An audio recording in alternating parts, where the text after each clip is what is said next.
The following program contains explicit material. If you are under 18 years old, please fuck off. Sit back, chill out, and listen up, because we're spinning yarns.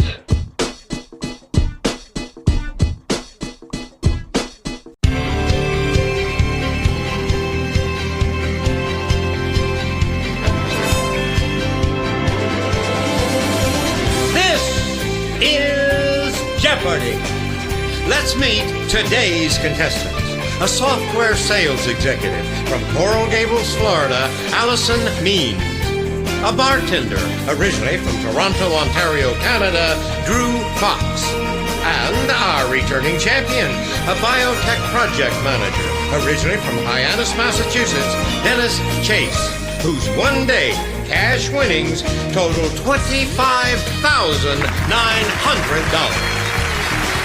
And now, here is the guest host of Jeopardy! Welcome back, everybody. Celebrity Charity Week show. Keep rolling along. We need another contestant down here. George, who you got? Drew, it's going to be Andrew Fox. Come on down. You're the next contestant on The Price is Right. Andrew, good luck. Next prize, please. It doesn't matter who wins or loses. It really is all about how you play the game. Buy the ticket, take the ride. We're going to go to Mexico now and talk to an old friend of mine named Fox, who's been living on his own terms for a long time and doing it right. $1,200. Leonard. $1,300. Lindsay. 1301. 1301. Tracy. 1302. 1302. Actual retail price. Oh, man. 1,298. Come on up here, Andrew.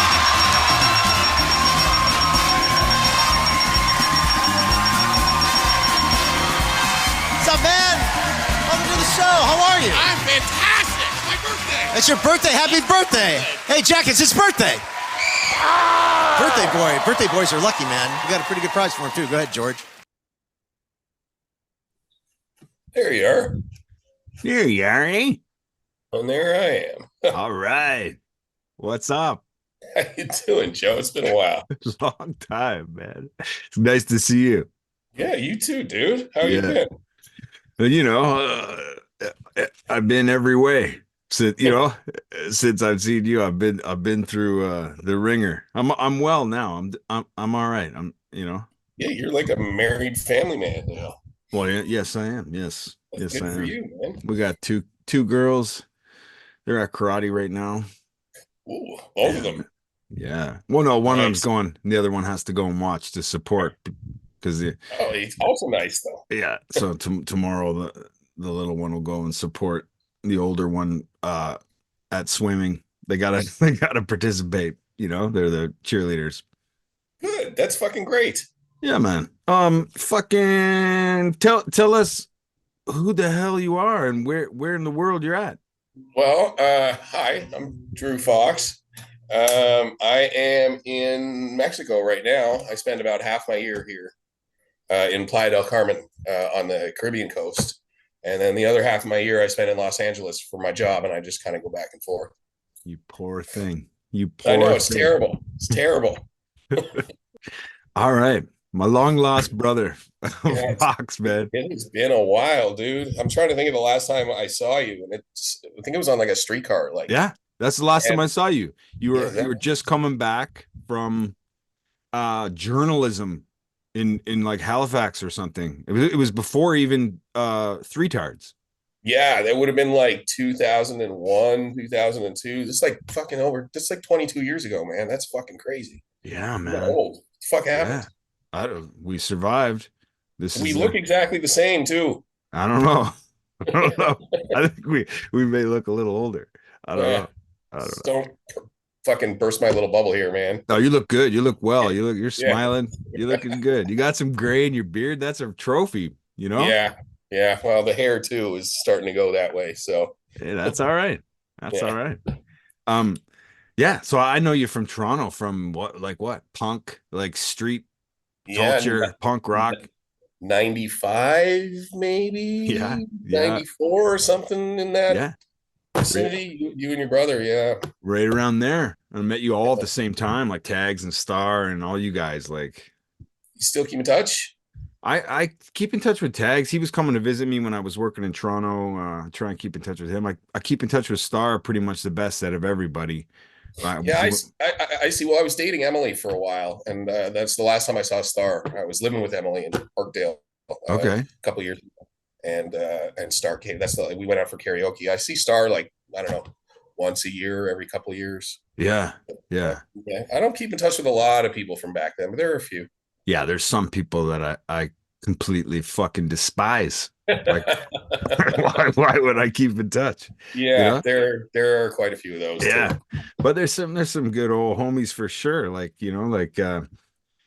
like you, man. Like I never seen you in what 22 years, but it's like, it's like the kind of friends it's like it doesn't really matter. Like still got your back. We can still shoot the shit, whatever. Goddamn right, man. Yeah. Yeah. It's been wow, it's been so fucking long. So what's the thing? So spinning yarns, what are we doing? Nothing. We're just shooting the shit. And you got to create. I just meet up with friends and we just talk. Cause like your story is pretty unbelievable. So it's a good one to share. It's a like, weird one. Yeah. You got into journalism. I don't know, you were semi-homeless. You were in the punk world, punk houses, all this dirty shit. Right. And then you went to school. You said, I'm going because you're a smart guy. You're one of the smartest guys I know. So I went to school a bunch of times. I dropped out every time, but I went to journalism school when I was like 20. Yeah. Didn't finish. And then because I had a bit of a problem. On a couple of occasions, I've had a bit of a problem. Yeah.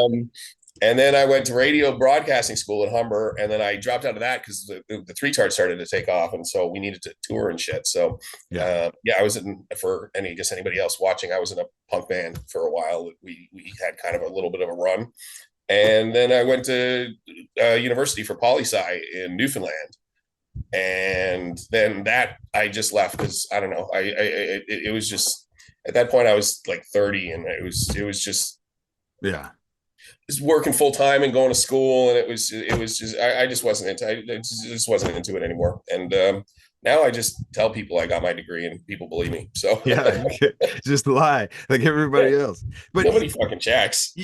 So you drop out of poli-sci, is that when you go to LA to do stand up? No, that's when I started doing stand up. When I got back to Toronto from Newfoundland is when I started doing stand up.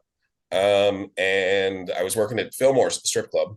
And there was another guy who worked there who was a comic, and he had a show, and I did like a couple amateur nights when I was like 13 at Yuck Yucks. And so I was always, because he was a comic and he was always talking about it. And I'm like, hey, I did it once when I was like a kid. And he's like, well, why don't you come do a show? And I did okay. And so I'm like, oh, maybe I can still do this. And then I bombed for like a year after that. You always do okay the first show because all your friends come. Yeah. And they'll give you some pity laughs. And so I'm like, hey, maybe I can be a stand-up comic. And then I was terrible for like I say, like a year. But then I started to get pretty good at it again. And then I went to Mexico first, same place I am now, actually. I had a job for a couple of years. I tried to be like a normal person, I got like a job, like working in an office that I was like good at doing like customer service and sales for HVAC shit. Yeah. And I was good at it. And so they sent me down to Mexico to like open up a call center down here. And I did that. I got married the first time. I've been married twice now. I'm twice divorced now. I got married. I met a Swedish girl who was here, and we got married. And then the company got bought out, and I came back to Toronto. And then I woke up one morning, and I literally could not like bring myself to go to I couldn't do it. I couldn't go to the office. I like physically couldn't make myself go and sit in a cubicle. So I just didn't go. I didn't even get my last check. I just didn't even show up. That's it. I'm done. I'll never work in an office again. And and then that's when I moved to LA. I went to Vancouver for a year. Which is the worst city in the world by far. The worst. Oh, man. Yeah. Oh God, Vancouver's the worst. I haven't been to them all, but I've been to that one. That's a bad one. And so where I met my second wife. Also a whole other kind of nightmare. But and then I went from there. I moved to LA, and then I spent 5 years in LA, and doing stand up, and I did okay. I kind of figured out after a while that like there was a ceiling of how far I was going to go with stand up. Like I can go into a room and I can make people laugh for 10 minutes, but I was never on like the path of like, this is leading to, getting passed at the store or getting a Netflix special or something. Like it was never, there was a limit to how I was able to do it. But then I kind of stumbled into this job that I have now, which is fucking fantastic. And so now I just do, and I do it remotely and I can do it from anywhere, which is why I spend half my time in LA and half my time down here. And this is the XBIZ? Yeah, this is XBIZ. So I am the news desk manager, news editor for it's a trade publication about that for the adult industry. So basically I'm a porn reporter is basically what I do. Which is cool because it's like some of it's real reporting, like I write about like legal and legislative issues that affect the adult industry, and then some of it is just literally like, so and so is starring in an anal scene with so and so for this studio kind of stuff. And big news. It's all very but it's cool. And then we have our big conferences and award shows. We have one in LA and one in Miami and one in Amsterdam, and I get to help. You just go to all those and just go to hang out with porn parties. Stars. Yeah. And so now it's actually kind of ruined porn for me though, unfortunately, because I kind of know all of them now, and it makes it weird. Yeah, it's like the chef. He cooks all day. He doesn't want to. Well, it's for what I would use porn for. It makes it stranger when it's like, oh, I was out, for drinks with her, like, and now she's got 3 dicks inside of her. It's kind of it makes it a little awkward. I don't know. Sure. But what that must be crazy. That's like, see, that's exactly what I'm talking about. Look at what you said in the first 5 minutes of this conversation. You know what I mean? You're the guy. There's always stories, Joe. There's always, I'm certainly not doing any of this for the money. It's all just to try to keep things interesting and, moving forward. Yeah, but you get to travel and like, it's the experience, it's right? I'm not complaining about it at all. I love it. What about you? What are you doing now? Oh Christ, I'm like a manager at a nonprofit kind of like social work, right? So social work without giving away, That's fucking cool as shit. You're actually helping people. Trying to, yeah. It's it's like it's a lot. I don't know. It's like I'm not doing it for the money, like you said. Like listen, you're doing something positive. I'm don't get me wrong, porn is awesome, but I'm certainly not. I'm not helping anybody other than I don't think that's true. I think you are. I think you're doing the world a great service. That's people need that. I don't exactly know. I got to find some articles and read. I want to read this stuff about, I couldn't find one. I'll send you a link. Yeah, link me some stuff. I want to see what the whole deal is. And so like it must be like a lot of interesting people and like honestly, it really is. It's it's obviously because of what it is, it's very kind of open-minded community. Everybody's very there's a lot of, and nobody's an asshole because it's not like, especially after spending all those years in LA and like hanging out at places like the Comedy Store where everybody's an asshole and everything is you do comedy too, you do improv, and improv is like, at least improv people are like supportive of each other. Stand-up comics are not. I know. It's the opposite. Stand-up comics are just assholes and always trying to get up on each other and always constantly. It's I did it for a year, and it was like the most like unsupportive, like depressing community I ever like coming from improv. I don't do that anymore either, but improv is ever since COVID. Like I never went back. It was like, fuck. It's kind of like your stand-up limitation. Right? I was like, well, where the fuck are we gonna go with this? We did the festivals, and now like I'm not on Saturday Night Live, you also, it's like, what do you do, right? There's only like 3 jobs in improv. So I tried stand up too during that time, and it was just like, even when you're funny, and I had some good shit, but they don't support you. They're like, fuck, this guy is funnier than me, like fuck him, like, especially if you're doing mics and you're just in a room full of like 8 other comics trying out new shit, and it's just like, and in LA I was doing like 20 mics a week, because you do like 4 or 5 in a night, because there's like, Toronto can be similar for that. A lot of places you go, like when I was doing it in Vancouver, you could do like 1 set a night, like because there's a small scene and there would be like 1 open mic a night. But in LA, there's literally like some nights there's like 50. It's like Toronto. Yeah. It's a young man's game. You can't chase that shit. I can't. I had kids at home. I can't be running around. I did it for a year. It was like, I had some fun, but I mean, it was a good experience. I'm glad I did it. But like, if I went back, I would want to do like, like character stand up, or like, like weird, like more like theater, like, like performance art. Well, what about sketch shit? To do like a, Yeah, I'm still fucking with that. I got some shit up, and I did a little fake talk show and all this stuff, but none of my, I don't know, my shit's just weird. And now I'm working alone, so it's just like I'm left to my own devices of insanity. You know what I mean?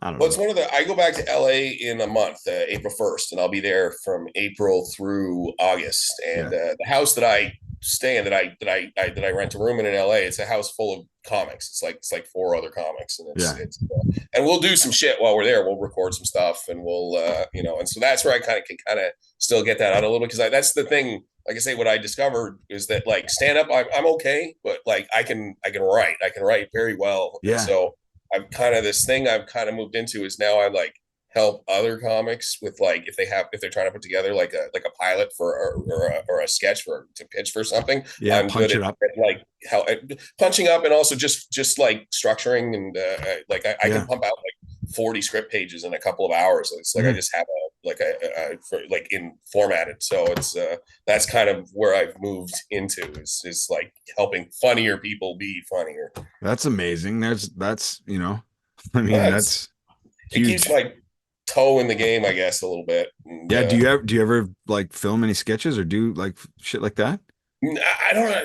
We've done stuff. There's a couple things I'd have to dig around, because it's mostly just like stuff for other people. There's a couple things online I can try to find. I also did sketch writing at Upright Citizens Brigade. Mm-hmm. And then I tried improv. I passed the audition, and I was in at Groundlings doing improv, but I'm not a good actor. Like that's another thing I discovered. I can write and I can like tell a joke, but I'm terrible at improv. Just awful. I'm not I'm not a great ad libber, and I'm not like space work. I can't do it all. I'm just bad at it. So which is fine. Like I'm glad I discovered that. But you tried it. I mean, I'll never be an actor. But I can write and tell a joke, so it's something. Yeah, and there's always porn. Well, I mean, listen, if worst comes to worst, I got a lot of connections in that particular area. So sure, I suppose if I really need the money, I can start taking my pants off. Time to move to Plan D. Why not? Okay, when did you go on Jeopardy? Oh yeah. Okay. Well, I did both. Okay, so I did both. I did The Price is Right and I did Jeopardy. Yeah. So actually, technically, I already did fight a celebrity. I did fucking smack a movie star in the face on national television. So. You slapped Jack Black right in the face. I did. Now when we spin the wheel, we got Jack Black standing by. Andrew, go ahead. Good luck. Here we go. Want to give a shout out? Yeah, my parents back home and my grandmother, who I'm sure is watching, and my friend Angel. It's her birthday today, too, and I promised I'd give her a shout-out as well. And my friend Kayla, who's up back there. Hi, Angel. Hi, Kayla. Here goes his dollar. 95 coming up. 95, 95, 95, 95! Good job. Come on, bro. 95. Aaron. Gotta beat a 95. Sorry, man. I'm okay. I'm okay. Yes. At the wheel. I already fought a celebrity. Yeah, so I did Prices Right when I first got to LA. So that was like that was my birthday, 2017, my 37th birthday. And how did that? You just got random like lottery tickets, and did you there's know? I read about it online. There's a way to get because they say it's random when they call people down, but it's not. And I read about it online, and I found out that what they do is, and it turned out to be totally true, is like you get the tickets are free just to be in the audience, and then what you do is you stand in a line for like 3 hours, and then when you get to the end of the line, this a producer like takes groups of 10 aside and kind of just goes down the group and asks them like one quick question. And what I found out online is that what you have to do is be the most crazy, over the top, enthusiastic person in your like group of 10 people, and that's what gets you called down. And it totally works. So I just went ape shit. Like when he got to me, he's like, "Hey, you excited to be here?" It's like, yeah, I fucking can't wait to see the show. And it was my birthday, so I threw that in too, which helped. And I was just so overexcited. And I was like the third person called down. So, but you didn't know it was like celebrity prices. No, right? I had no idea. That was a total surprise. That they're just like, oh, by the way, Jack Black is here, and he's going to be like helping. And then I didn't listen to him on my initial pricing game because he told me to do one thing, and I'm like, no, I'm doing this other thing. And then he turned out to be right, and so I lost. But then I got the 95 on the wheel, so I got to be in the showcase. But that's when I hit him in the face because I was trying to high five him and I missed. Total accident. Yeah, but he played it up well, and then it went crazy viral. And like millions and millions of, and like the CBC and like a bunch of Canadian newspapers were like wanted to interview me about that. And then I had to, because I won the showcase, but I had to forfeit all the prizes because they make you, like, if you're, especially if you're a foreigner, they make you pay a 30% tax up front.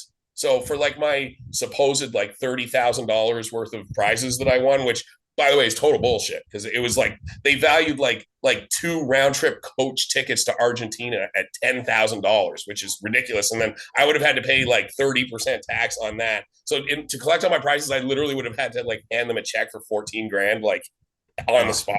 So I'm like, so I forfeited everything. But in all those interviews I did, I kept mentioning how I had to forfeit all the prizes. So finally, the producers of The Price is Right literally called me and they're like, can you please stop telling the media that you didn't get to keep your prizes? We'll send you a check for $1,000. And they did.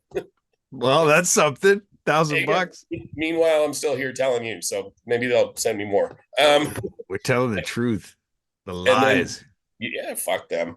That's fucking crazy. It was nuts. And that was like my second week in LA too. Like that was like, and it was crazy because I remember like the day I got to LA, I can find it. I put up a Facebook post saying, "Hey, I'm in LA, and 2 things I'm going to do are be on The Price is Right and Jeopardy," and I managed to do them both. Very fucking proud of that. Jeopardy was a shit show. I got my ass kicked, that was rough because like I got on, and that's for like Price is Right's fun, but Jeopardy for me is like been like a lifelong dream. Like since I was like 4 years old, I've been it's with my parents. The smart shit. It's not like I was obsessed with Plinko. No, well, exactly. Like you have to, but it's like, and once you get on, like you can't get on the show. Anybody who gets on the show is capable of winning. Like it has nothing like the answers. Like they don't let anybody on who couldn't win. The problem is the buzzer speed. Like the buzzer timing is like super touchy. There's a quarter second window where you can like actually bring in from like when I had Aaron Rodgers, who was the Packers QB at the time, was like the guest host. It was after Trebek had died. Right. They were testing out all these different guest hosts. So I had Aaron Rodgers, fuck Aaron Rodgers. Actually, there's a celebrity I'd like to fight. Fuck Aaron Rodgers. That asshole laughed at me on national television. So fuck Aaron Rodgers. Drew Fox is a bartender originally from Toronto, Ontario, Canada. Correct. It says here that you hitchhiked from Toronto to California at 16 years old. 15, actually. 15, yeah. All the way from Toronto to Minneapolis and then down to Oklahoma City and across to LA and up to San Francisco, where I spent about 6 months sleeping in Golden Gate Park. Wow. Did you keep in touch with anybody who gave you rides? It's tough to get those people on the phone. It's been a long time. I can imagine. Yeah. I can imagine. Why was he laughing at it? I never even seen because it was, if you watch the episode, as it's going through, it is very obviously apparent through the episode that I'm getting more and more frustrated with not being able to ring in on these questions that I know the answers to. So I'm like Double Jeopardy. I'm like pounding on the fucking button. Like people were like dragging me on Twitter over it about like, what's with this guy who's just fucking pounding on the buzzer, and I just couldn't ring in. And so like the return. That's why they have these people who have to go on these like 20, 25 game streaks now, because the champions, once they get the timing down, it's so hard to like get in for the return. So he just wiped the floor with us. Like I finished with like $48. And then what are they going to charge you to take that home too?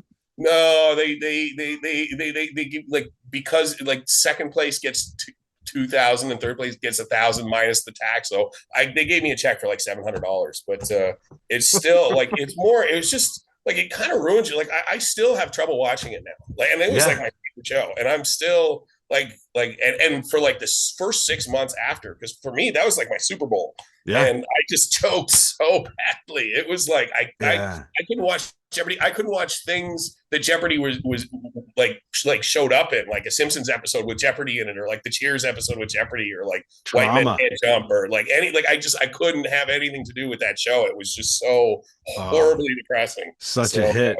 Yeah. Oh, your whole life. My whole life. I waited literally almost 40 years to go on that fucking show. Oh, man. And I choked. So, yeah, that was a bummer. Aaron Rodgers. Fucking Aaron Rodgers. Fuck Aaron Rodgers. But meanwhile, you know what? Fuck it, because I still got on Jeopardy. So. Yeah, man. And you can send me links for those shows?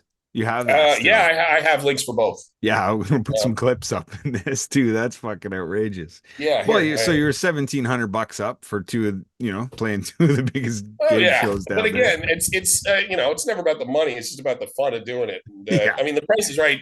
The thing that the Jack Black thing is just it's always they did like a 50th anniversary special of The Price is Right last year. Yeah. And that was on that too. So then that kind of blew up again because me slapping Jack Black is like the part of the history of The Price is Right now, which is that's kind of cool. It's like whenever they do any kind of like clip show about like moments on The Price, it's like, the old thing on Carson where the dude throws the tomahawk and hits the fucking thing in the balls. It's like that, but for Price is Right. It just every time they do a clip show, I show up. So that's so he played it all up like it was like a big deal, he played it like I fucking like shot him in the face. Yeah, but he went down. Yeah. But was he cool? He was a very, very nice guy. I spent like the next 5 years kind of like, because it's in Hollywood, you do run into these people once in a while if you go to like the comedy clubs or whatever. And I kept kind of or parties sometimes, and I kept kind of waiting to see if I'd run into him somewhere and be like, "Hey, I'm the guy that slapped you in the face," but I never did end up seeing him again. You'll see him again. He was a super nice guy. Yeah, that's fucking crazy. And like you're the only guy we know that that's gonna happen to. Like you did both of them. So when are you going on Wheel of Fortune? I actually submitted an audition for it and got through to the next thing where I did like an in-person Zoom meeting like this with one of the producers because I want to do the trifecta, and they told me I might hear from them. I have not, as that was like 6 months ago, and they said it'd be sometime in the next 9 to 12 months. So it could still happen or not. Who knows? It's gonna happen. Why wouldn't it? Well, you never know. The funny thing is, Wheel of Fortune is the one I'm worst at too. I'm not that good at that one. So I don't. Yeah. We'll see. But you're gonna come back on and tell us that the wheel is fixed. They stop it on their own, and it's like all this shit. I'll tell you that Price is Right wheel. My whole life, I wanted to know how fucking heavy that wheel is. That is a heavy fucking wheel. Yeah. Yeah. The big. Yeah, I bet. The big. Yeah. Yeah. It looks like it. It is. It is. Jesus. Yeah, I don't know, man. Like I won't keep you past this trial time because we got it all in. And we, what, just tell me what's next for you. What, like, you're going back to LA in a month? Back to LA in a month. And I mean, I'll keep doing what I do, which is I'll keep doing this job. And then I'm always kind of looking for something, whether it's doing some extra freelance stuff on the side or writing about, I actually had a meeting with a guy who works. He's an editor for an organization called the Organized Crime and Corruption Reporting Project. Okay, which is like it's a nonprofit that reports on government corruption like around the world. And I had a meeting with the dude, and it went real well because they look for freelancers sometimes. And so when I go to LA, I'm supposed to meet with one of the editors in LA. So that would be like a side thing where I'd be like literally reporting on corruption in like China building casinos in Fiji and like how it's all money laundering for organized crime, and so that could be kind of cool. Or I might get shot, who knows? But either way, it'll be cool. It'll be a story. Yeah, but you're doing the good doctor justice with this gonzo, like you're fucking, you're just like, where am I? I don't even know. Yeah, there it is. Yeah, you got it. Too. Yeah. And that's always been the whole thing, is to try to live up to that particular standard, which is tough.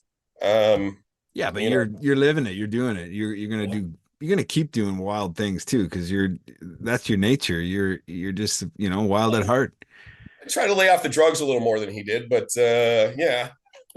Well, then you can, that's a good idea, sustainability. The doctor liked his meth quite a bit, so. Yeah, the things you read, the populous amounts, like the menu was like, was like hard to believe, So I don't know. I saw him not long before he died. He did an interview on Conan, I think, or something, and it was just like, I don't know. It's like, I love Thompson, but it's like at the end, I think, especially after like the movies and Johnny Depp and all that, I think he sort of started like really kind of trying to live the legend.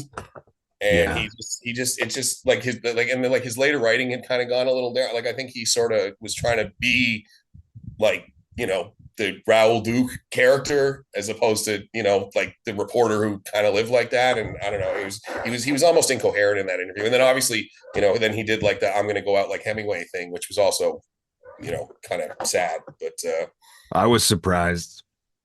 But then also because he literally, he put a shotgun in his mouth at the same age that Hemingway did. Like, he really was like, this is how I'm going to go. So yeah, it's a choice.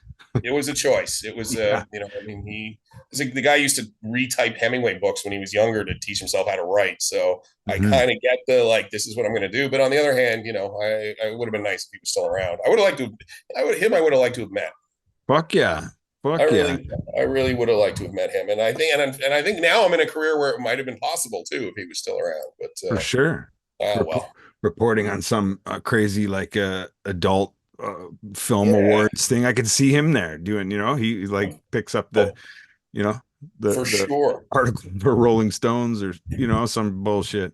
Or whoever would be willing to, front him towards the end. Yeah. Just doing it himself. But well, there's a bummer note to go out on there, Joe. Hey, man, that's life.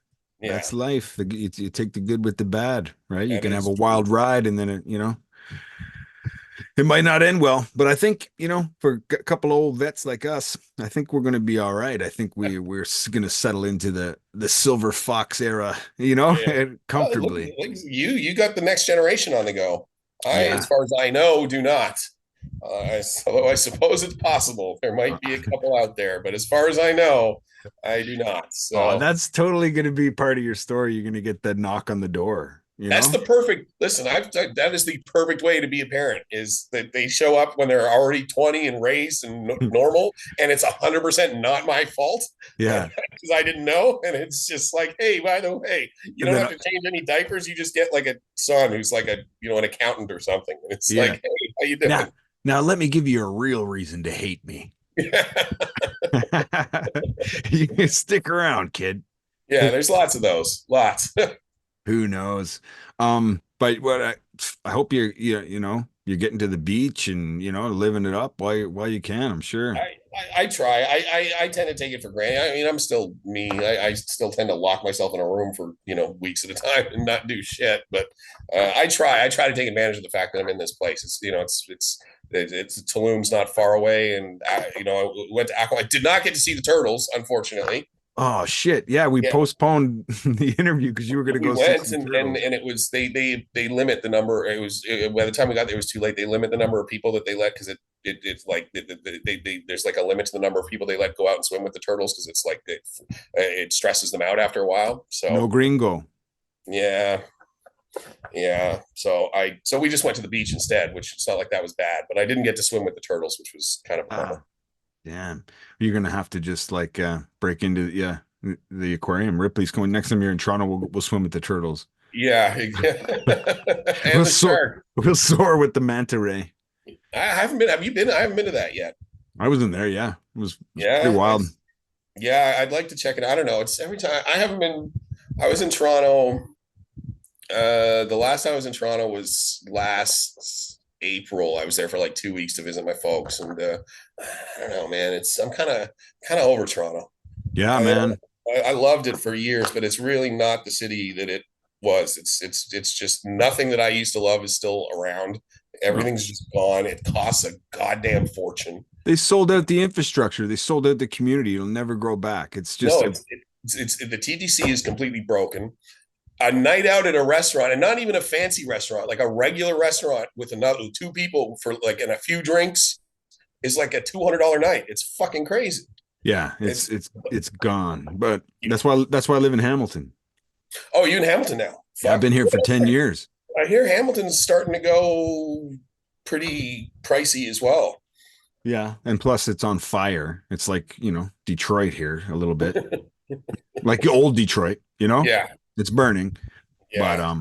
But it's I'm kind of over Canada in general, especially Poilievre's going to win the next election, and then it's just all going to go to shit. You said it. We're going into some dark ages. But the next time you do still have to visit your parents at some point. So let me know, and we'll take some mushrooms. The next time I come, for sure, I'll let you know. We'll fucking hang out. We'll go to the aquarium. The aquarium would be great. Let's fucking do that. A little shroom zoom. Goddamn right, Joe. It's a plan, man. Thanks for coming on, Fox. I love you, man. I love you too, man. This was super fun. I'm glad we got to do this. Just be well, stay up, and keep doing it the way you do it, because nobody does it like you.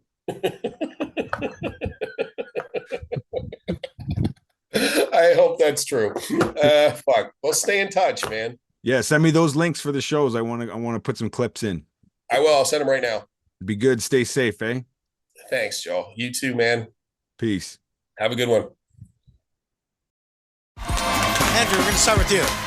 The $24,000 actual retail price, $28,355. There was a $4,355. Leonard, you bid $31,500. Actual retail price, $36,684. Difference of $5,184. You're on your way to Argentina and Costa Rica.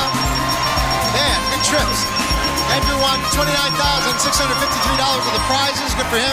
Special thanks to Jack Black.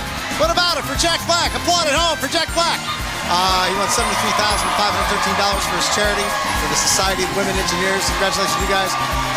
Celebrity Charity Week continues tomorrow. Thanks for tuning in. Been a blessing being inside your homes. Get your pets spayed and neutered to help control the pet population. And we'll see you next time on The Price is Right. Bye-bye. Turns out we were right all along. The game is fixed. So take the money and run. And like Fox says, just keep it interesting and move it forward. So long as men can breathe or eyes can see, so long lives this, and this gives life to be. See you next time on The Price is Right. Spinnin' Yarns is brought to you by Hi-Fi Umbilical Productions. We're 100% DIY with zero tolerance for intolerance. Spinnin' Yarns is recorded on stolen land in front of a live studio audience. You can connect with us on Facebook, Instagram, Twitter, YouTube, Gmail, and Linktree at Yarn Spinnin'. Please like, follow, and share to show your support. We're building this together. Spinnin' Yarns is available on Spotify, Apple Podcasts, and everywhere else you kids go for podcasts these days. Check out our Patreon if you'd like to help out the show, and you can always find us on the web at our landing site, joeamaro.com. If you'd like to be a guest on the show, reach out. Let's shoot the shit. We're just spinning yarns, connecting with respect and respecting the connections. Peace be with you, and let the peace be known.